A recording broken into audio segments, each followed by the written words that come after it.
Hi there, Nancy Muller. Once again, your empowerment sensei, and Ildiko, the life retuner.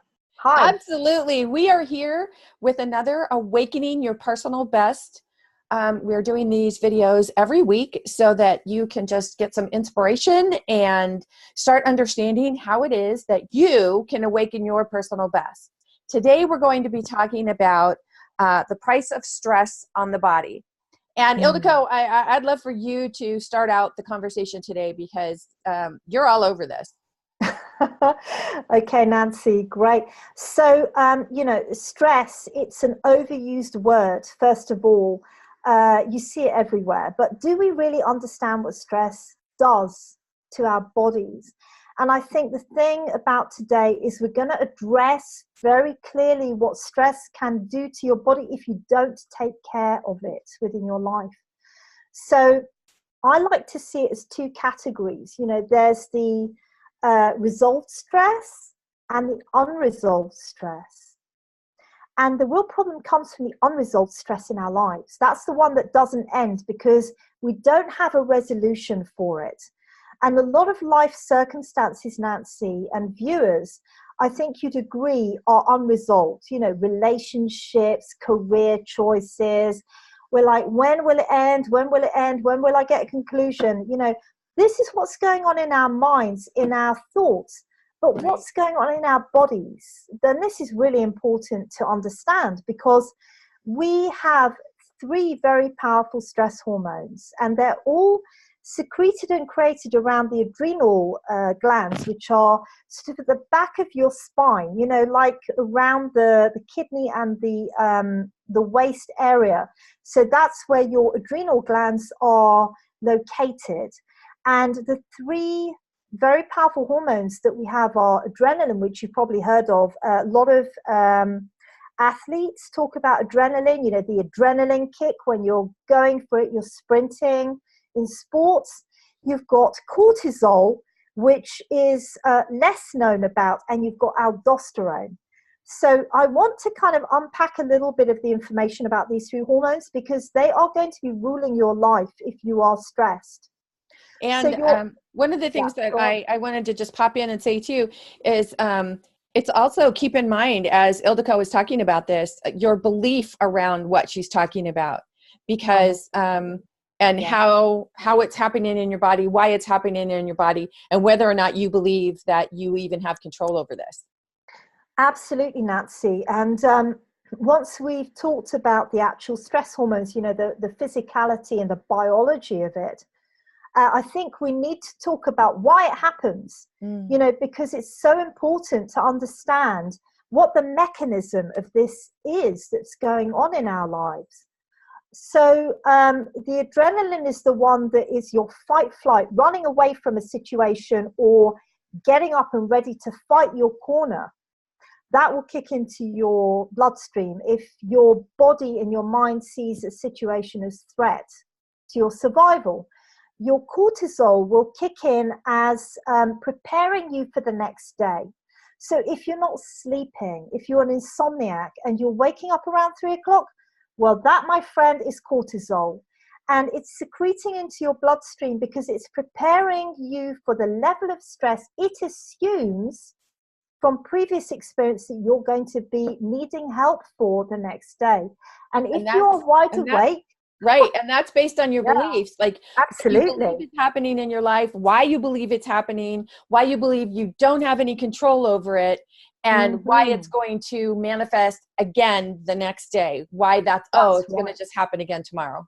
Absolutely, because the stress hormones behavior is based on our beliefs. It's mind linked to hormones.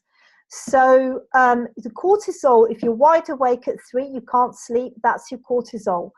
And the aldosterone is the one that pushes up your heart rate so that your heart is pumping the blood, so that your legs are working hard, the muscles are getting the oxygen that helps you to run away very fast from a situation or fight your corner.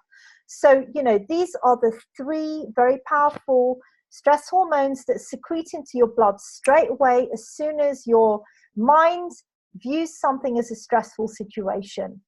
And Nancy, you're right, because we now need to talk about why. And, you know, do you want to just start off about the whole belief structure in the mind? Well, you know, I often I love the way that you talk about it when you talk about the ceiling of expectation, you know, those things you believe you Right. can do. So when Yeah, you get to a certain point and then you believe like, that's it, I can't go any farther. I've done all absolutely. that I can do, or you don't even believe you could get to that certain point, and Mm. you know, you stress yourself out based on that. Talk about the ceiling of expectation as an energy, you know, from the energy standpoint. Yeah, sure. So the ceiling of expectation literally means how far you believe you can achieve in life, whatever situation that is. And the reality is, you cannot go above that ceiling of expectation because your beliefs hold you in the reality that you have created for yourself, because we perceive what we believe. So if you are hitting the ceiling of expectation, you know, it could be money. It could be that you want to be a millionaire. Well, that's all very well and good. And you can dream all you like. But when it comes to the cold, hard facts, you're not going to be able to rise above it if you believe all you can make is $10,000 a month. You Hmm. will sabotage yourself, Nancy. Yeah. What you'll do is you'll hit the ceiling of expectation and drop down as fast as you can into what is comfortable, because, as we say, it's better the devil you know. And the devil you know is the familiarity of the safe space. So anything outside of the comfort zone and the ceiling of expectation is unsafe. And that's when the stress hormones kick in that I was talking about, the three powerful stress hormones. And this is such a powerful conversation around people who have high stress jobs. They're in a high profile job, Sure. but they're not taking care of their inner workings of their inner self, you know, Yeah. their own mental needs, physical needs, spiritual needs, because so many people are counting on them and they just haven't, you know, they have to be so careful about their public Mm, persona versus their personal persona. They don't know who they absolutely. can trust. They don't know, Mm. you know, who's really in their corner, and who they have to be careful of, and that Mm. alone brings a lot of stress as well. It does bring a lot of stress, because if you think about it, what you're talking about is outside of the comfort zone, the Mhm. unknown, the unresolved. And I want to just come back to the two types of stress that we experience. So there's the resolved stress. You know, you've got an exam, you're stressed about it, you're fearful of it, you take it, it's done, it's finished. And the body can flush out all of the hormones that it's secreted into the bloodstream. The other type is what I would call the destructive type of stress, which is the unresolved. And the unresolved is where we don't know the end result of something or the conclusion. And it could actually be, like you say, who do I trust? Absolutely. You'll never So know the answer. That's the abs- truth of the matter. And that's a really worrying place to be, right? and this is where awakening your personal best can really help. Ildiko, thank Yes. you so much. I love these weekly videos that we're doing. This Me is so too, amazing. Nancy.